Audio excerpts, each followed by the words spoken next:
criar alguma dificuldade para o Palmeiras, eu acho que talvez a gente devesse ter visto isso mais, né? Já no primeiro tempo, quando o Palmeiras talvez tenha saído de maneira até mais arrebatadora para frente. Foram jogos parecidos, porém, essa diferença acho que ela é essencial.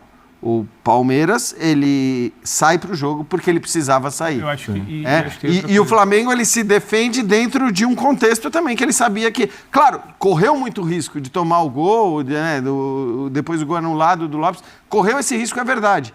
Mas eu acho que tem muito mérito do que o Flamengo fez no primeiro jogo. Jogar da maneira como o Flamengo jogou na primeira partida, com aquela intensidade, naquele primeiro tempo, criando... Porque o placar... Onde o 2-0 foi pouco. Então, exatamente, é isso que eu ia falar. Porque o placar não foi, talvez, um placar que tenha refletido o primeiro jogo. O 2-0 do primeiro tempo no Maracanã é pouco, e o Flamengo poderia ter feito 3 em pelo menos 2 oportunidades, poderia virar 4 no segundo tempo lá. E o Flamengo, o Abel, ele queria um pouco, quando ele vai ao Maracanã, ele escolheu um pouco onde ele posiciona seu time. Hoje, acho que não necessariamente o Tite escolheu onde o time dele esteve posicionado. Foi o Abel empurra. O Abel empurra. Quando ele bota só o Aníbal ali, que ele bota os 4 por dentro, ele bota 2 pelo lado. Porque uma coisa, a gente já comenta muito aqui, é a pressão pelo movimento, é só o abafa.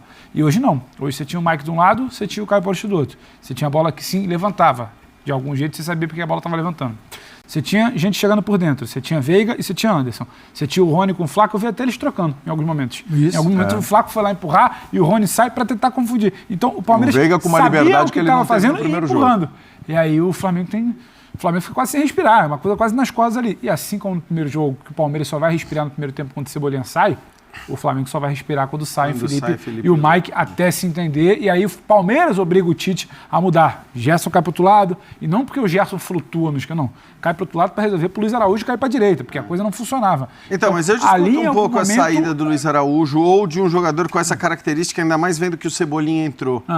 Né? Porque, assim, a gente sabia que... Não, tô falando do primeiro tempo. Não, sim, eu tô falando no segundo. Eu tô falando no segundo, porque... O entrou no finalzinho, 88. Então, talvez não tivesse condição, no lugar do Arrascaeta, condição de jogar mais tempo e tal, mas, enfim, o jogador com essa característica, o Bruno estava também, né, no banco, eu acho que o jogador com essa característica, ele talvez fosse útil para o Flamengo levar mais perigo e, de repente, eu acho que para o Tite ter começado com o Luiz pela esquerda é que não dava pro Cebolinha. Pro Cebolinha. Não, que não dava os 90 minutos, é onde certo. O Luiz Araújo foi bem. Ele vai bem no segundo tempo com o campo, no Maracanã. Eu acho que é a diferença também. O Flamengo, ele vai bem tendo que atacar uma defesa do Palmeiras postada e ele vai bem tendo que sair em velocidade. O Palmeiras, ele praticamente não entra em campo no Maracanã. O Flamengo, em algum momento, no segundo tempo hoje, o Palmeiras escapou de viajar de volta para São Paulo com a coisa resolvida. Então, a superioridade lá, porque fica muito fresco o jogo de hoje. Mas a superioridade da semana passada era algo muito maior jogou do que exatamente pelos 2 jogos, né? E se classificou por isso. Né? Ainda que o placar não tenha, do primeiro não tenha refletido isso. Ele jogou lá. Assim, eu acho que o Palmeiras ele conseguiu devolver alguma coisa ao Flamengo, que é dar uma resposta. É que a resposta no mata-mata não foi suficiente, mas ele deu uma resposta ao Flamengo. Até a temporada, eu acho. Acho que responde até o torcedor. É bom lembrar que a maneira como acaba.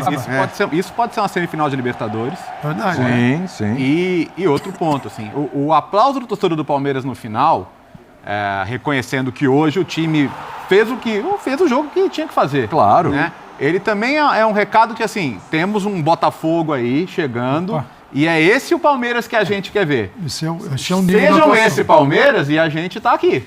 Formas e formas, né? Você cair. Aliás, é bom dizer, né, Léo? Acho que tem uma coisa interessante nesse fato. O Palmeiras eliminado, o Botafogo eliminado, ambos da Copa do Brasil. Um dos dois vai cair na Libertadores. Vai ficar só no Brasileiro. E aí você vai ter um deles seguindo na Libertadores e o Flamengo possivelmente seguindo na Libertadores e na Copa do Brasil. E era o mês de agosto redefinindo a disputa do Campeonato Brasileiro. Quem ficar só com o brasileiro, quem ficar só com o brasileiro, acho que vai ter uma força muito grande na competição nacional. Mas eu acho que a gente precisa entender muito o contexto. O Botafogo ele é eliminado hoje pelo Bahia com uma redução de danos, porque muito vai se falar da questão da expulsão do Gregory. O Palmeiras é eliminado hoje e ele consegue sair falando muito do que ele jogou. Então acho que os dois saem é importante também como é que vão sair, porque alguém vai sair e vai estar só no Brasileiro com... E não 15, em crise, né? 15 ou 16, sem ser aquela coisa de, nossa, 2 eliminações em 15 dias, esse time não serve para nada. Eu acho que vai ter sensação de não crise que Jean fala, que é interessante. Agora, você está falando das substituições do Tite, né, do segundo tempo, né, Jean? Não te parece que, de certa forma, num primeiro momento eu também estranhei, estava até conversando na redação, mas ele tirou o Luiz Araújo, colocou o Davi Luiz, cara, mas de certa forma, ele traz uma segurança ali com os três ali atrás, e quando ele tira o Alan, quando ele coloca o Léo Ortiz, porque o Léo Ortiz é zagueiro, mas tem sido usado muito como volante, e o Léo Ortiz tem dado muito conta da posição. Mas eu acho que são duas... Aí o Palmeiras foi muito na bola aérea.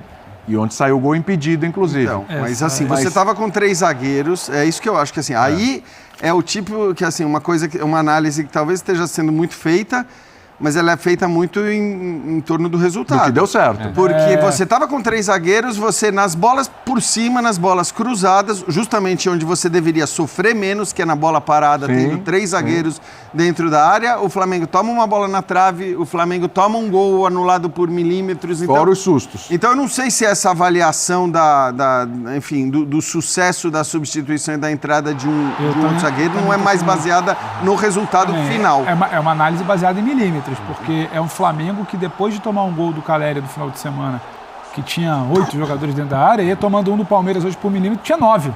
Então assim, vai se fazer uma análise, o Flamengo termina o jogo com 4 zagueiros. Independentemente da função que eles ocupavam, você tinha o Ortiz, o Davi Luiz e os dois que começaram. Decisão. E como você termina o jogo. Não necessariamente para mim é uma substituição que faz o Flamengo sofrer menos, bloquear mais a área. Então, eu também acho que em questão de milímetro ali acaba mudando um pouco essa percepção. O Tite foi ainda com a vantagem, ele tinha uma vantagem ainda. A vantagem ainda era dele quando ele volta para o segundo tempo com o Davi Luiz.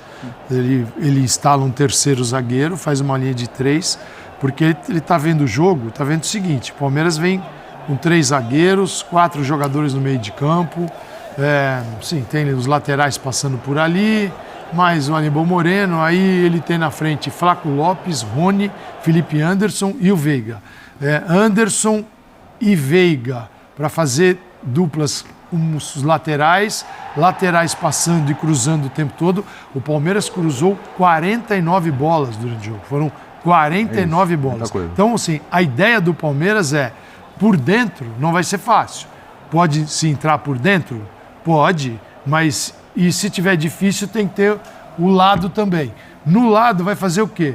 Pode tabelar, chegar à linha de fundo, mas ele chegava no bico da grande área e colocava a bola no lado oposto. E isso deu certo. Isso realmente é uma estratégia que buscou uma deficiência que ele enxergou no adversário. E o Tite faz o quê? Peraí, terceiro, 3, fortalece, deixa os laterais para bater com laterais do Palmeiras e tentar diminuir um pouco esse festival de cruzamentos.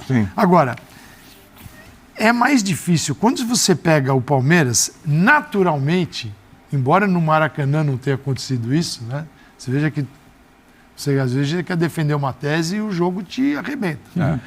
O Palmeiras, naturalmente, com seus titulares, se defende melhor do que o Flamengo. Porque Rony, ele vai morder, ele vai correr, ele vai pressionar. O Veiga faz isso. O Flaco Lopes... que Pedro e Arrascaeta não fizeram no início do jogo. Pedro, Arrascaeta e Gerson já tem mais dificuldade. Mas aí, gente... e o Luiz Araújo também. Mas então, é ônus e bônus dos jogadores que você tem. Porque... Mas a situação do Palmeiras, quando empurra, aí é o lance assim, o Palmeiras levou o Flamengo lá para trás. E o Flamengo, com os jogadores que tem, quer sair para jogar. O Flamengo não vai...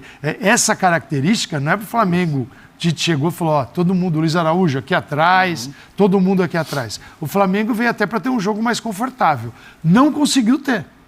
Então, quando você exige que jogadores que normalmente têm dificuldade de marcação tenham que trabalhar muito, ele pode sofrer mais. Então, daí eu vejo a alteração no segundo tempo de tentar dar uma encaixadinha para impedir aquele festival de bolas que o Palmeiras colocava na área do Flamengo. Como não podia ser diferente, né? Tivemos as famosas tretas extracampo, né?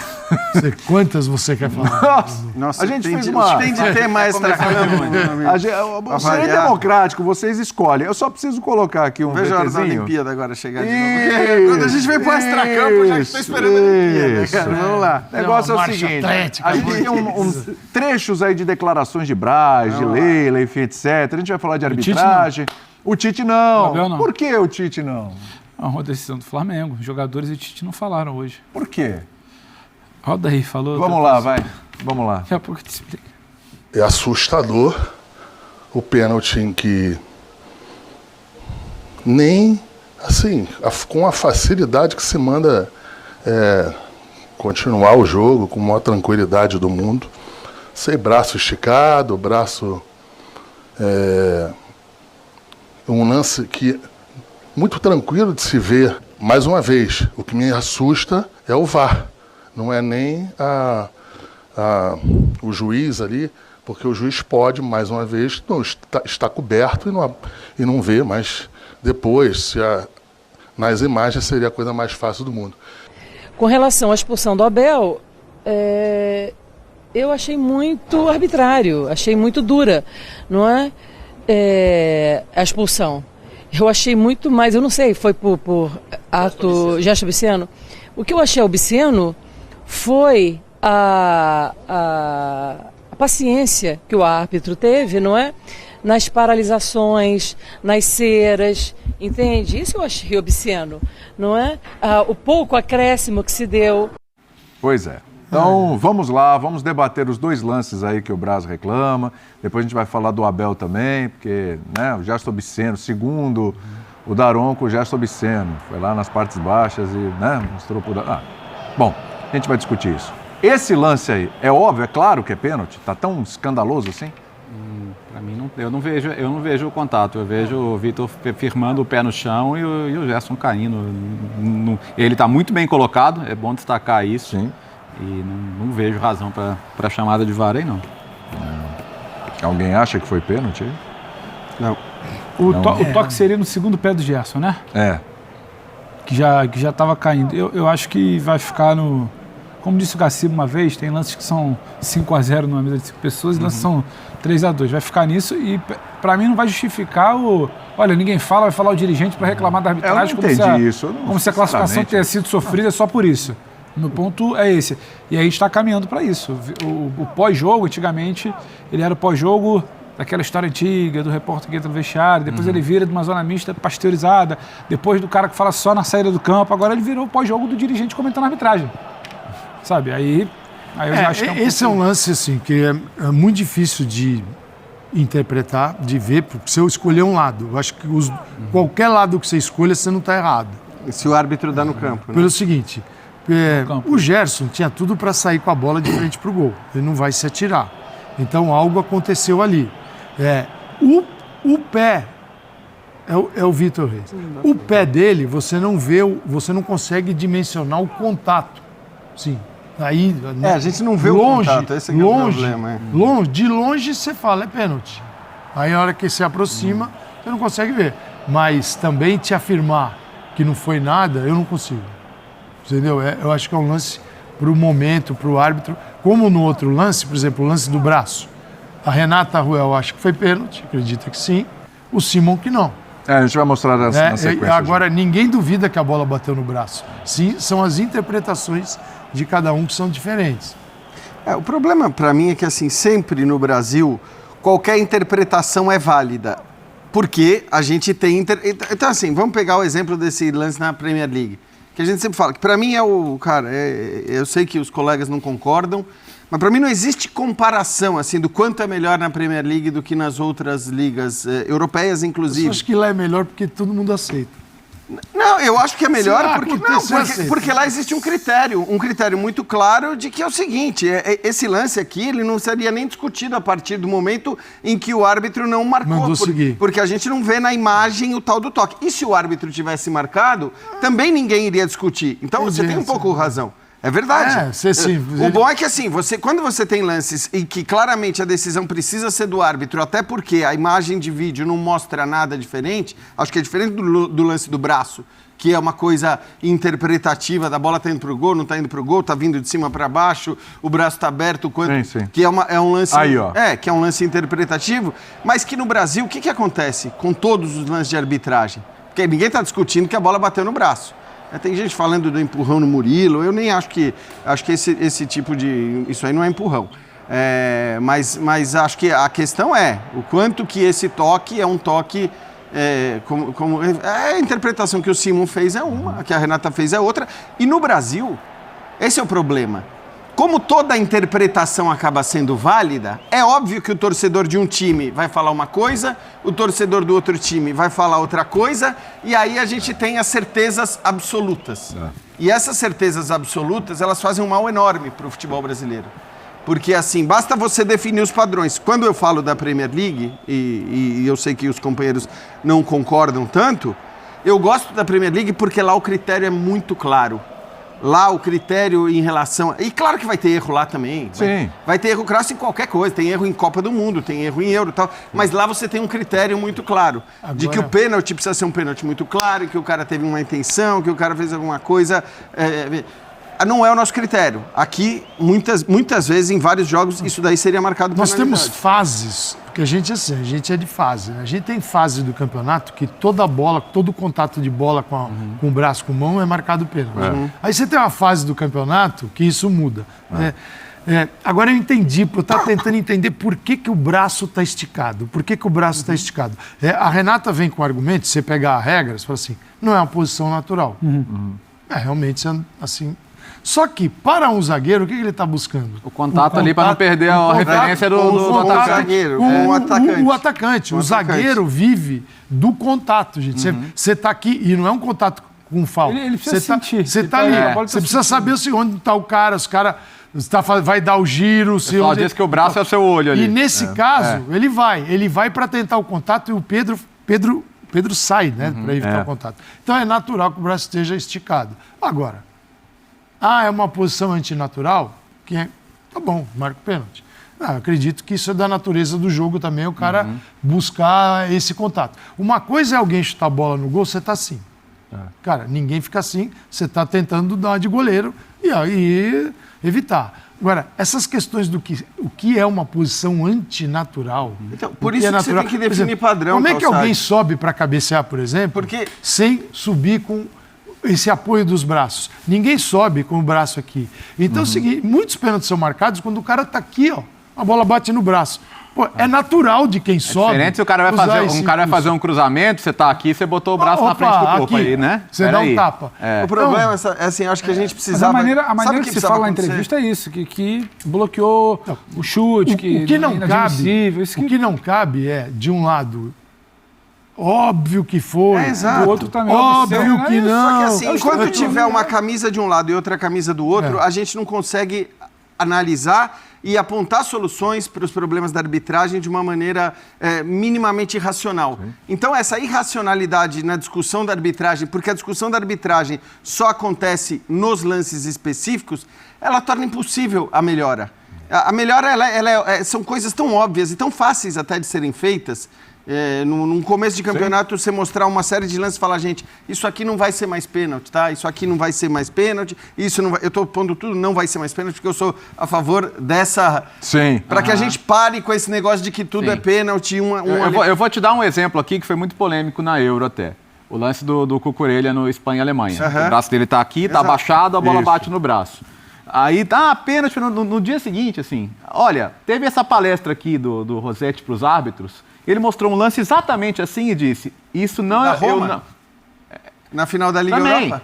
E ele disse assim, neste lance, eu não espero que vocês marquem pênalti, porque existe uma biomecânica do corpo. Perfeito. E a gente quer que isso seja respeitado. Ponto. O árbitro foi apitar o jogo, tinha isso na cabeça, viu a bola bater aqui no braço e falou, não é pênalti. Então, só que isso não pode acontecer depois de um jogo. Porque depois de um jogo, vai ter sempre a contaminação clubista que acaba com qualquer Sabe um lance, desculpa, Willi, sabe um lance parecido com esse? Brasil e Croácia, Copa de 2022. Eu não lembro quem era o cara, acho que era o Juranovic. Porque ele tá olhando pra cima assim, a bola bate no braço dele. Não é pênalti também. Sabe? Por isso que eu acho que isso aí também não é. Seria muito mais fácil pra gente aqui, pra ninguém encher o saco da gente. Foram 2 pênaltis. Seria muito mais fácil. Foi pênalti, foi pênalti. Exato. Bom, não tinha nem discussão. Ninguém enche o saco, cara. Ó, tem mais 2 lances aqui, a gente está no pique. Quanto tempo mais de programa aí, Dimas? Vamos, 9 minutinhos ainda? Tá bom, 7, 8 minutos. Então vamos lá. O lance do gol do Palmeiras que foi anulado, Jean. Então, aqui, cara, tem uma coisa que eu assim, também... infelizmente, a gente tem 2 camisas envolvidas e o olhar vai ser em cima das camisas e tudo mais. Fica muito claro na hora que a linha está sendo traçada ali, que é óbvio, você coloca 1 milímetro para cá, tá no ombro, coloca 1 milímetro para lá, tá no ombro, E onde você largar a linha, ele vai dar impedimento ou não impedimento. Qual é o problema disso ou como você resolve isso? Para mim também é uma questão muito clara e que tem que ser resolvida. Não adianta ficar reclamando desse tipo de lance. Porque esse tipo de lance, cara, assim, aonde quer que o cara coloque a linha ali, você vai ter que acatar e falar, o VAR trabalhou, traçou as duas linhas e deu impedimento. Então não tem discussão. Se você quer essa coisa milimétrica, existe uma solução. Uma solução muito clara e que custa dinheiro. E que a CBF deveria, diante do ambiente de desconfiança que a gente tem no futebol brasileiro, deveria ser prioridade da CBF para a próxima temporada, para a segunda metade do campeonato, para o que quer que seja, que é o VAR semiautomático. Porque o VAR semiautomático, ninguém vai discutir, ninguém vai ficar falando que traçou a linha aqui, que traçou a linha ali, que é ridículo, que não é ridículo, vai ser milimétrico. Eu discuto que a gente tenha gols anulados por milímetros, porque não é o conceito. Eu também, cara. Eu sei, mas Me assim... incomoda muito. Mas no Brasil é melhor, William, porque você tem uma desconfiança tão grande sobre tudo, que é melhor que um computador, né, haja praticamente automaticamente, porque aí você não tem que traçar linhas, né? A única coisa que você pode errar é o momento que a bola está saindo do pé do jogador, mas mesmo para isso você tem uma solução tecnológica. E pronto, aí o computador vai te dizer e ninguém vai poder discutir onde traçou a linha. Mas a CBF não quer gastar dinheiro. A CBF recebeu 70 milhões de reais pelos naming rights do Campeonato Brasileiro. Acho que dá para comprar alguma coisinha. Opa. Eu faria muito bom uso desse comprar dinheiro. alguma coisa. Você sabe assim, quando tem esses lances, o que faz quem está fazendo a linha? Aproxima a imagem, né? Quando se aproxima, muito obrigado. O que acontece? Distorce tudo. Os pixels vão embora, Parece exato. televisão com tubo. Exato. Para quem não sabe, você sai do a PlayStation televisão- 5 e vai pro Atari. Um negócio, o telejogo fio, lembra? Isso, telejogo fio. Assim. Então você não tem noção do que está sendo feito. Uma sugestão até para o Textor, ele ia se divertir muito com isso. Compra a tecnologia e refaz todos os impedimentos marcados no Brasileirão com a tecnologia para ver quem ganhou, quem perdeu. perdeu. Aí- Porque eu te garanto que muda a maioria. Porque você não sabe. Quem está no VAR, que está ali naquele momento, precisa dar uma resposta. Isso. Só que ninguém Pressionado, sob questão. Não dá pra Ninguém culpar pode o cara. garantir Isso. que a resposta de hoje, de ontem, de qualquer estádio que não tenha tecnologia decente, que nem a gente está vendo nos Jogos Olímpicos, né? Pum, o negócio você falou, bom, ninguém fala nada. Está ali, se é 1 milímetro e vale para todo mundo, está tudo bem. Todos os milímetros serão respeitados. O problema é que este milímetro aqui pode passar para cá, o outro Porque milímetro. eu acho que assim, e não é má fé. Então, não é má falta fé. de tecnologia. Eu acho que é muito importante dizer isso, e esse jogo é um bom exemplo disso, porque assim, é óbvio, quando a gente vê o cara traçando a linha, a gente vê, ele põe um pouquinho para a direita, põe um pouquinho para a esquerda, e a gente vendo fala, tanto aqui como aqui, tudo bem, vai aceitável. valer. Só que assim, eu só quero fazer o adendo, que é o seguinte, Fecha só pra gente falar do Abel. se eles estivessem mal intencionados, se o VAR estivesse mal intencionado ao dar o impedimento do Flaco Lopes, como que um VAR mal intencionado não chamaria o árbitro para olhar o pênalti para o Flamengo? Sim. Então, é isso que eu quero dizer. Se o VAR está mal intencionado, Ele faz o serviço completo. ele faz completo, ele vai fazer só para um lado. E o VAR, estão reclamando do VAR nas duas pontas, que não chamou para o pênalti e que anulou o gol do Palmeiras. Então não é má intenção. Por falar em VAR, desculpa, a gente só tô na correria aqui porque falta muito pouco para acabar. Eu não queria deixar esse lance de lado. A expulsão do Abel. Falar em VAR, né? Lá foi o Daronco. Falar o quê? Gente, opa! Cara, isso realmente eu nunca tinha visto. Tá aí, esse Eu negócio. também não. Tá então, nação, as informações do Flamengo após a partida contra o Palmeiras. O Palmeiras venceu 1-0 no placar agregado, ficou 2-1 para o Flamengo. O Mengão está classificado para as quartas de final da Copa do Brasil. E o que chamou a atenção nessa partida foi os lances polêmicos. Nós vimos aí debate referente aos lances polêmicos. Na minha opinião, foi pênalti naquele braço esticado do jogador do Palmeiras. Tinha que ter dado pênalti ali para o Flamengo. Mas é isso daí, nação. Ficamos aí com a classificação. Agora o Palmeiras vai ficar chorando, né, a semana inteira por causa dessa eliminação. O Mengão está confortável aí nas quartas de final da Copa do Brasil. A preocupação que temos com o Flamengo agora é tentar recuperar o futebol, porque perdeu para o São Paulo, perdeu para o Palmeiras, é complicado. O Flamengo joga a partida agora pela Libertadores da América contra o Bolívar, que vai jogar a primeira partida no Maracanã, o Bolívar com certeza vai vir para fazer um antijogo, para tentar segurar até mesmo um empate para levar para a Bolívia. E o Flamengo precisa recuperar o seu bom futebol para poder voltar a vencer de novo. Vamos ver o que vai acontecer. Deixe seu like, se inscreva no canal e daqui a pouquinho a gente traz mais informações do Mengão para vocês.